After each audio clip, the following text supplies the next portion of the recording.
दीने में घरड़ो वनी मां बठाया पेरी जे सामो पखड़ा अडाया पेरी जे सामो पखड़ो अडाया मदीने में घरड़ो वनी मां बठाया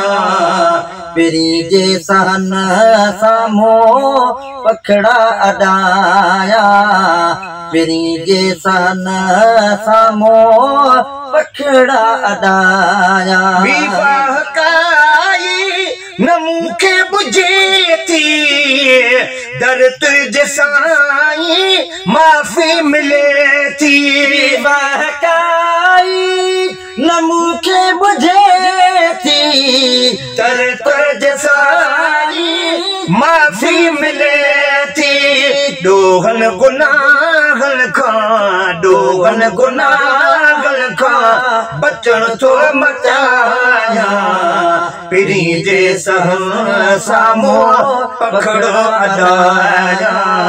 पेरी जे सामो पखड़ो अडाया मदीने में घरड़ो वनी मां बिठाया पेरी जे सामो पखड़ो अडाया पेरी जे सामो पखड़ो अडाया ओ सखी तुझ दर आ सखावत करियो का नौकर पंजे ते इनायत कयो का तुझ दर आ सखावत करियो का नौकर पंजे ते इनायत कयो का जे अंगण ते रहण थो मचाया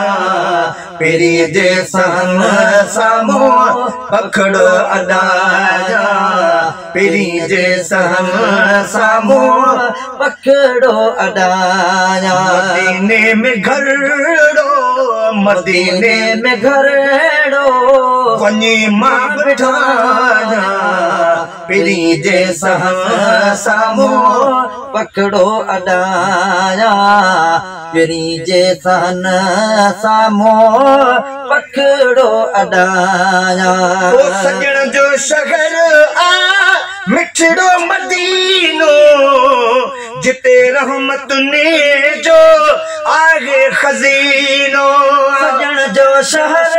आ मिठड़ो मदीनो जिते रहमत जो आगे खजीनो इहो बेस्ट जी अरे ॾिसण थो मचाया पेरी जे सामो पखड़ो अडाया पेरी जे सामो पखड़ो अडाया मदीने में घरड़ो वनी मां बिठाया पेरी जे सामो पखड़ो अडाया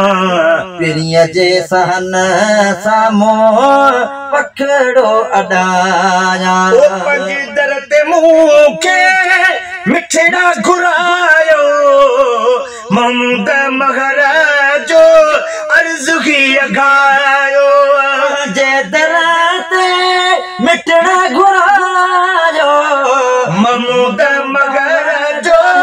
अर्ज़ ही गायो दरबान दर ते थो मचाया पेरी जे सामो पखड़ा अडाया पेरी जे सामो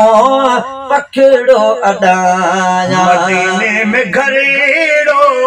मदीने में घरड़ो वनी मां बिठाया पेरी जे सामो पखड़ो अडाया पेरी जे सामो पखड़ो अडाया।